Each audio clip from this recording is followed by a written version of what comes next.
राधे दोस्तों, जय श्री कृष्ण। तो आइए श्रवण करते हैं बृहस्पतिवार व्रत कथा। बहुत समय पहले की बात है कि भारत में एक राजा राज्य करता था। वह अति प्रतापी दानी था। वह प्रतिदिन मंदिर में दर्शन करने जाता था और गुरु और ब्राह्मणों की सेवा किया करता था। उसके दरवाजे से कोई भी निराश होकर नहीं लौटता तथा वह प्रत्येक गुरुवार को व्रत रखता एवं पूजन करता था। हर एक दिन गरीबों की सहायता करता था, परंतु ये सब बातें उसकी रानी को अच्छी नहीं लगती। वह न व्रत करती और न किसी को दमड़ी तक दान में देती थी तथा राजा से ऐसे करने को मना किया करती थी। एक समय की बात है कि जब राजा शिकार खेलने वन को चले गए थे, महल में सिर्फ रानी और दासी थी। उस समय गुरु बृहस्पति साधु का रूप धारण कर राजा के दरवाजे पर भिक्षा मांगने गए। साधु ने रानी से भिक्षा मांगी तो वह कहने लगी, हे साधु महाराज, मैं इस दान पुण्य से तंग आ गई हूँ। इस काम के लिए तो मेरे पति देव ही बहुत हैं।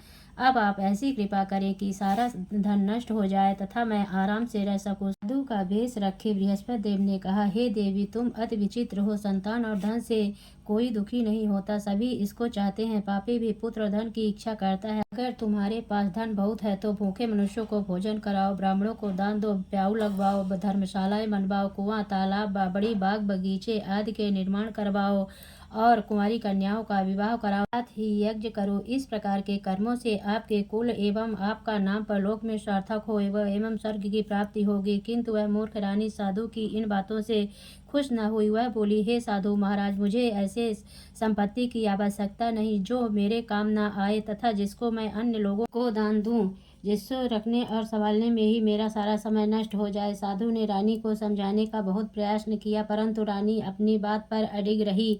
तब साधु ने कहा, हे देवी, यदि तुम्हारी ऐसी इच्छा है तो ऐसा मैं तुम्हें बताता हूँ, वैसा ही करना। बृहस्पतिवार के दिन घर गोबर से लीपना, अपने केसों को धोना, मिट्टी से धोना, केसों को धोते समय स्नान करना, राजा से कहना कि वह हजामत करवाए, भोजन में मांस मदिरा खाना, कपड़ा धोबी के यहाँ धुलने डालना। इस तरह 7 बृहस्पतिवार करने से तुम्हारा सब धन नष्ट हो जाएगा।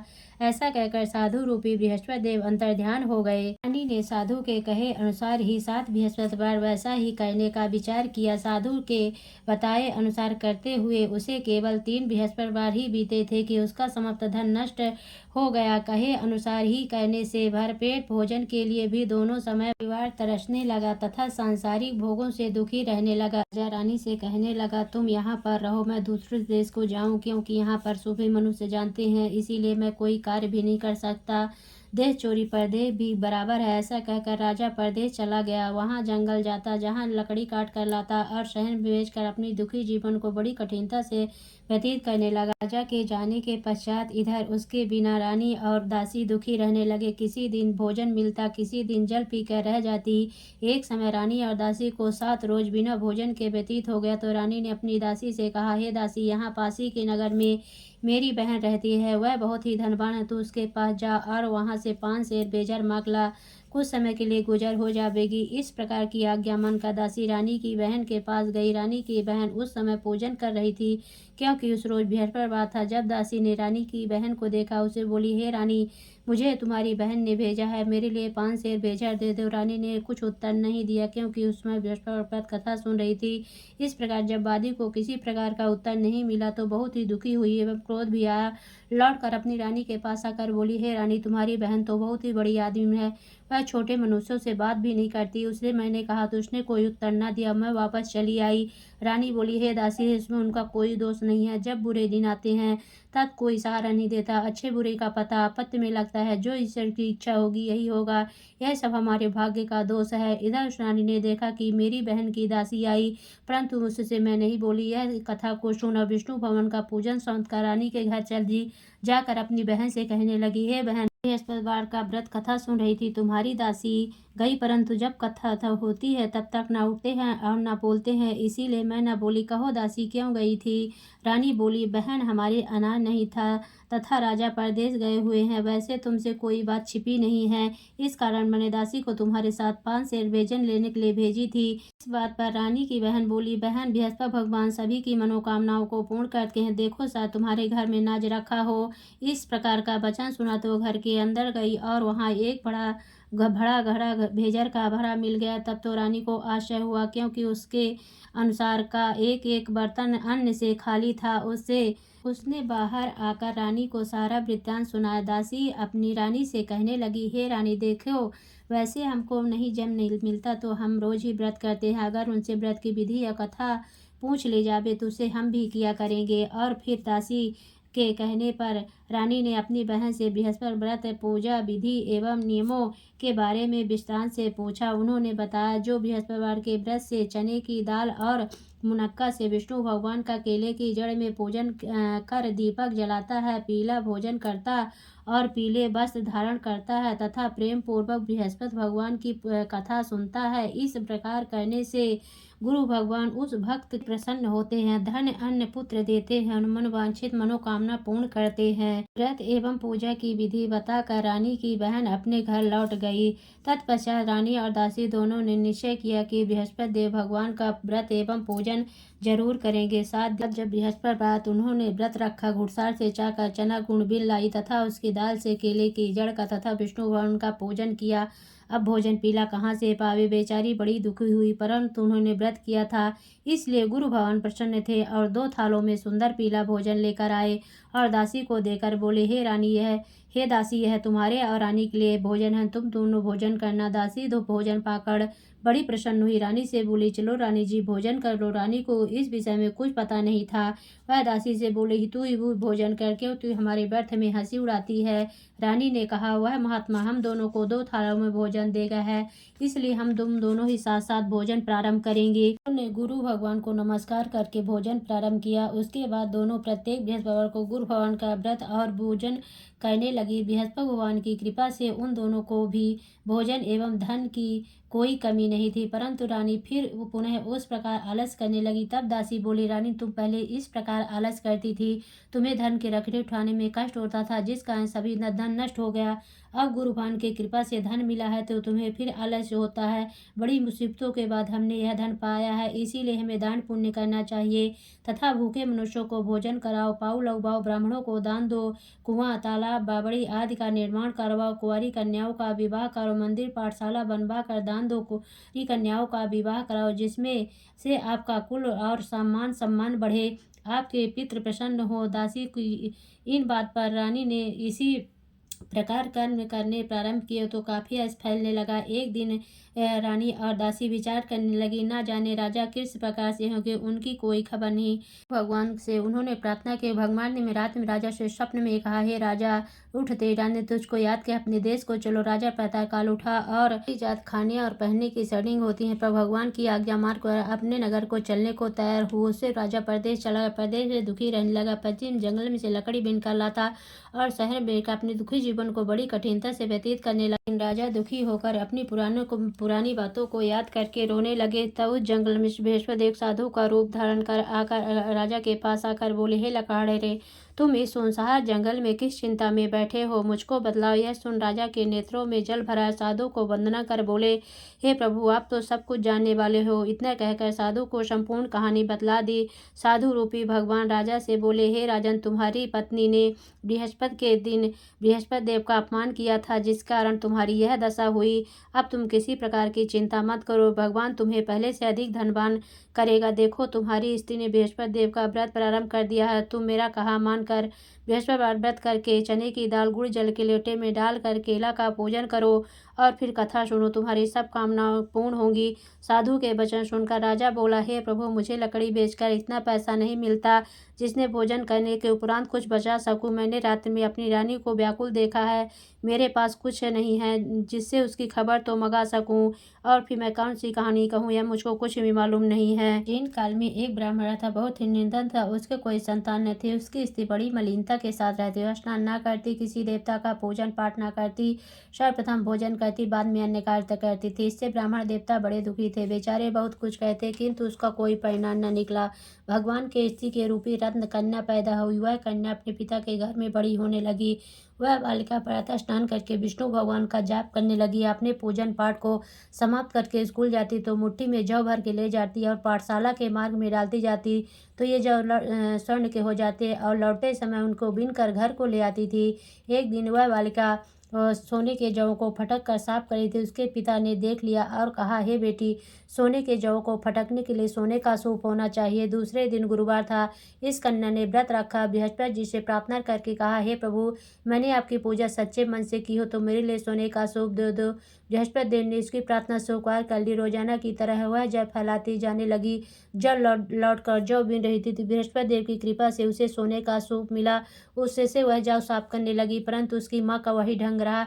एक दिन की बात है, कन्या सोने के सूप में जौ साफ कर रही थी। उस दिन उस शहर का राजपुत्र होकर निकला। इस कन्या के रूप और कार्य को देखकर मोहित हो गया तथा अपने घर आकर भोजन त्याग कर उदास हो लेट गया। राजा को जब इस विषय में पता लगा तो उसने अपने प्रधानमंत्री के पास उसके पास गए और बोले, हे बेटा, तुम्हें किस बात का कष्ट है? किसी ने अपमान किया अथवा कोई कारण हो सो कहो, मैं वही कार्य करूंगा जिससे तुम्हें प्रसन्नता हो। राजकुमार ने कहा, मुझे आपकी कृपा से किसी बात का दुख नहीं, किसी ने मेरा अपमान नहीं किया है, परंतु मैं उस लड़की के साथ विवाह करना चाहता हूँ जो सोने के सूप में जौ साफ कर रही थी। यह सुन राजा आश्चर्य पड़ गया। बोला, हे बेटा, इस तरह का कन्या का पता तुम ही लगाओ, मैं उसके साथ तेरा विवाह अवश्य करवा दूंगा। राजकुमार ने उस लड़की घर का पता बतलाया। तब मंत्री उस लड़की के घर गए और सभी हाल कहा तो ब्राह्मण देवता राजकुमार के साथ अपनी कन्या का विवाह करने के लिए तैयार हो गया तथा विधि विधान के अनुसार ब्राह्मण की कन्या का विवाह राजकुमार के साथ हो गया। कन्या के घर से जाते ही पहले की भांति उस ब्राह्मण देवता के घर में गरीबी का निवास हो गया। अब भोजन के लिए भी अन्न बड़ी मुश्किल से मिलता था। एक दिन ब्राह्मण देवता अपनी बेटी के पास गए। बेटी ने बहुत सा धन देकर अपने पिता को विदा किया। कुछ दिन सुखपूर्वक व्यतीत हुआ। कुछ दिन बाद फिर वही हाल हो गया। ब्राह्मण फिर अपनी कन्या के यहाँ गया। तब लड़की बोली, हे पिताजी, आप माताजी को यहाँ लिवा लाओ, जिससे मैं विधि बता दूंगी, जिससे गरीबी दूर हो जाए। तब ब्राह्मण देवता अपनी स्त्री को साथ लेकर पहुंचे तो पुत्री अपने माँ को समझाने लगी, हे माँ, प्रातः काल उठकर प्रथम स्नान आदि करके विष्णु भगवान का जाप कर तो सब दरिद्रता दूर हो जाएगी। परंतु उसकी बात नहीं मानी और प्रातः काल उठते ही सर्वप्रथम भोजन किया। उसकी पुत्री को बहुत गुस्सा आया। एक रात कोठरी से सभी सामान निकाल दिया, प्रातः उसमें बंद कर दिया। प्रातः काल उसमें से निकाला, स्नान आदि करा के पाठ करवाया तो उसकी माँ की बुद्धि ठीक हो गई और फिर प्रत्येक बृहस्पतिवार को गुरु भवन का व्रत और विष्णु पूजन करने लगी। इस व्रत के प्रभाव से उसकी माँ भी बहुत ही धनवान तथा पुत्रवती हो गई। वृद्धावस्था में स्वर्ग को प्राप्त हुई। वह ब्राह्मण भी सुखपूर्वक इस लोक के सुख भोग कर स्वर्ग को प्राप्त है। इस कहानी कहकर साधु देवता वहां से अंतर ध्यान हो गए। 6 दिन बीत गए और बृहस्पतिवार का दिन आया। राजा जंगल में से लकड़ी काटकर किसी शहर में बेचने गया। उसे उस दिन और दिन से अधिक पैसा मिला। राजा ने चना गुड़ आदि लाकर गुरुवार का व्रत किया। उस दिन से सभी क्लेश दूर हुए, पर जब दोबारा गुरुवार के दिन आया तो व्रत करना भूल गया। उस दिन शहर के राजा ने विशाल यज्ञ का आयोजन किया तथा शहर में यह घोषणा करा दी कि कोई भी मनुष्य अपने यहाँ भोजन न बनावे, समस्त पब्लिक मेरे यहाँ भोजन करने आवे। इस आज्ञा को जो न मानेगा उसके लिए फांसी की सजा दी जाएगी। सब लोग भोजन करने गए, लेकिन लकड़हार कुछ देर से पहुंचा, इसलिए राजा उसको साथ अपने घर पर लिवा ले गए। ले जाकर भोजन करा रहे थे। रानी की दृष्टि उस खूंटी पर पड़ी जिस पर उसका हार लटका हुआ था, वह पर दिखाई न दिए। रानी ने निश्चय किया कि मेरा हार इसी मनुष्य ने चुरा लिया है। उसी समय पुलिस को बुलाकर उसको जेल खाने में डलवा दिया। जब राजा जेल खाने में पड़ गया, बहुत ही दुखी होकर विचार करने लगा, जन्म के कर्म से मुझे यह दुख प्राप्त हुआ है। जेल में बंद लकड़हारा भगवान बृहस्पति को याद करने लगा। तत्काल बृहस्पति साधु के रूप में प्रकट हो गए। उसकी दशा को देखकर कहने लगे, अरे मूर्ख, तूने बृहस्पति देव की कथा नहीं करी, इसीलिए तेरे लिए दुख प्राप्त हुआ। तो किसी बात की चिंता मत कर। बृहस्पतिवार के दिन जेल खाने के दरवाजे पर 4 पैसे पड़े मिलेंगे, उनसे तू बृहस्पति देव की पूजा करना, तेरे सभी कष्ट दूर हो जाएंगे। बृहस्पतिवार के रोज उसे 4 पैसे मिले। राजा ने कथा कही। उसी रात को बृहस्पति देव ने स्वप्न में कहा, हे राजा, तुमने जिस आदमी को जेल खाने में बंद कर दिया है, राजा उसको छोड़ देना। रानी का हार उसी खूंटी पर लटका हुआ, अगर तू ऐसे नहीं करेगा तो मैं तेरे राज्य को नष्ट कर दूंगा। इस तरह रात्रि को स्वप्न को देखकर राजा प्रातः काल उठा और खूंटी पर हार देकर लकड़हारे को बुलाकर क्षमा मांगी तथा राजा को योग्य सुंदर वस्त्र आभूषण देकर विदा किया। राजा अपने नगर को चल दिया। राजा जब नगर के निकट पहुंचा तो उसे बड़ा आश्चर्य हुआ। नगर में पहले से अधिक बाग, तालाब तथा बहुत से धर्मशालाएं, मंदिर आदि बन गए हैं। राजा ने पूछा कि यह सब किसका है? तब नगर के सब लोग कहने लगे, रानी और वादी के हैं। तो राजा को आश्चर्य हुआ, गुस्सा भी आया। तब राजा ने अपनी तलवार निकाली और पूछने लगे कि अब बतलाओ कि यह धन तुम्हें कैसे प्राप्त हुआ है। तब उन्होंने कहा कि हमें सब धन यह बृहस्पति देव के इस व्रत के प्रभाव से प्राप्त हुआ था। राजा ने निश्चय किया कि 7 रोज बाद तो सभी बृहस्पति देव का पूजन करते हैं, परंतु मैं रोजाना दिन में 3 बार कहानी कहा करूंगा तथा रोज व्रत किया करूंगा। हर समय राजा के दुपट्टे में चने की दाल बधी रहती तथा दिन में 3 बार कहानी कहता। एक रोज राजा ने विचार किया, चलो अपनी बहन के यहाँ हो आवे। राजा घोड़े पर सवार हो अपनी बहन के यहाँ चलने लगा। मार्ग में उसने देखा कि कुछ आदमी एक मुर्दे को लिए जा रहे हैं। राजा ने कहा, अरे भैया, तुम मेरी बृहस्पति की कथा सुन ले। वे बोलो, लो हमारा तो आदमी मर गया है, इसको अपनी कथा ही पड़ी है। परंतु कुछ आदमी बोले, अच्छा कहो, हम तुम्हारी कथा भी सुनेंगे। जब कथा आधी हुई थी कि मुर्दा हिलने लग गया। जब कथा समाप्त हो गई, वो मनुष्य राम राम करके खड़ा हो गया। आगे किसान खेत में हल चलाता मिला। राजा ने कहा, अरे भैया, तुम मेरी बृहस्पति की कथा सुन लो। वे बोला, जब तक मैं तेरी कथा सुनूंगा तब तक एक बार हरया जोत लूंगा। अपनी कथा किसी और को सुनाना। राजा के हटते ही बैल पछाड़ कर खाकर गिर गए तथा उसके पेट में जोर जोर से दर्द होने लगा। उसी समय उसकी माँ रोटी लेकर आई। उसने बेटे से सवाल पूछा। बेटे ने सवाल कह दिया तो बुढ़िया दौड़ती दौड़ती उस घुड़सवार के पास गई। बोली, मैं तेरी कथा सुनूंगी, तू अपनी कथा मेरे खेत पर चलकर कहना। राजा ने बुढ़िया के खेत पर जाकर कथा कही, जिसको सुनते ही के बैल खड़े हुए तथा किसान के पेट का दर्द बंद हो गया। राजा अपनी बहन के घर पहुंच गया। बहन ने भाई की खूब मेहमानी की। दूसरे रोज जागा तो देखने लगा सब भोजन कर रहे हैं। राजा ने कहा, बहन, ऐसा कोई मनुष्य है जिसने भोजन न किया हो, मेरी बृहस्पति की कथा सुन ले। बहन बोली, हे भैया, यह लोग ऐसे हैं, पहले लोग यहाँ भोजन करते हैं, बाद में अन्य कार्य करते हैं। अगर कोई पड़ोस में हो तो देखा हूँ। ऐसा करके देखने चली गई, परंतु उसे ऐसा कोई व्यक्ति नहीं मिला जिसने भोजन न किया हो। अतः एक कुम्हार के घर गई जिसका लड़का बीमार था। उसे मालूम हुआ कि इनके यहाँ 3 रोज से किसी ने भोजन नहीं किया। रानी ने अपनी भाई की कथा सुनने के लिए कुम्हार से कहा। कुम्हार तैयार हो गया। राजा ने कुम्हार के घर जाकर कथा कही, जिसको सुनते हुए उसका लड़का ठीक हो गया। अब तो राजा की प्रशंसा होने लगी। एक दिन राजा ने कहा, बहन, हम अपने घर जाएंगे, तुम भी तैयार हो जाओ। राजा की बहन सास बोली, चली जा, परंतु अपने लड़कों को मत ले जाना, क्योंकि तेरी भाई की औलाद नहीं होती है। बहन बोली, हे भैया, मैं चलूंगी, कोई बालक नहीं जाएगा। राजा बोला, जब कोई बालक नहीं जाएगा तब तुम ही जाकर क्या करोगी। बड़े दुखी मन से राजा अपने नगर को लौट आया। राजा ने कहा कि हम निर्वंशी राजा, हमारा मुख देखने का धर्म नहीं, कुछ भोजन दान नहीं किया। रानी ने कहा, प्रभु बृहस्पति देव ने हमें सब कुछ दिया, हमें औलाद अवश्य देंगे। उसी रात को बृहस्पति देव ने स्वप्न में कहा, हे राजा, उठ, सोच को त्यागती रानी गर्भ से 9वें महीने में गर्भ से एक सुंदर पुत्र पैदा हुआ। तब राजा बोला, स्त्री बिना भोजन के रह सकती है, बिना कहे नहीं रह सकती। जब मेरी बहन आवे उसे कुछ कहना मत। रानी ने सुनकर हाँ कर दिया। जब राजा की बहन ने यह शुभ समाचार सुना, बहुत ही खुशी हुई तथा बधाई लेकर भाई की यहाँ आई। तभी रानी ने कहा, घोड़ा चढ़कर तो नहीं आई, गधा चढ़ी आई। राजा की बहन बोली, भाभी, मैं इस प्रकार न कहती, तुम्हें औलाद कैसे मिलती। बृहस्पति देव ऐसे हैं, जैसे जिसके मन में कामनाएं हैं सभी को पूर्ण करते हैं। जो सद्भावना पूर्वक बृहस्पति देव का व्रत करता है एवं कथा पढ़ता, सुनता, दूसरों को सुनाता, उनकी सभी इच्छाएं बृहस्पति देव पूर्ण करते हैं। इसलिए सब कथा सुनने के बाद प्रसाद लेकर जाना चाहिए। हृदय से उनका ध्यान करते हुए बोलो लक्ष्मी नारायण की जय, बोलो विष्णु भगवान की जय। ओम जय बृहस्पति देवा, स्वामी जय बृहस्पति देवा।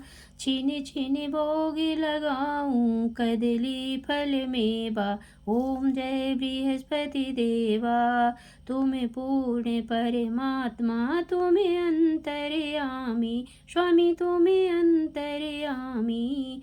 जगत पिता जगदीश्वर, तुम सबके स्वामी। ओम जय बृहस्पति देवा। चरणामृत निज निर्मल, सब पातक हरिता, स्वामी सब पातक हरिता। सकल मनोरथ दायक, कृपा करो भरता। ओम जय बृहस्पति देवा। तन मन धन अर्पण कर, जो जन शरण पड़े, प्रभु जो जन शरण पड़े। प्रभु प्रगट तब हो करे, आकर द्वार खड़े। ओम जय बृहस्पति देवा।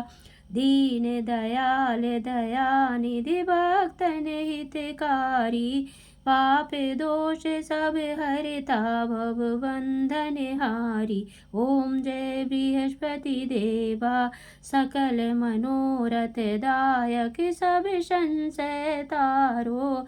विषय विकार मिटाओ संतन सुखकारी।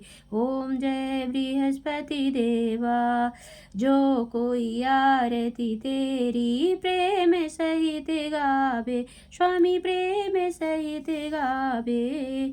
ज्येष्ठानंद बंद शो शो निश्चय पावे। ओम जय बृहस्पति देवा। बोलो विष्णु भगवान की जय।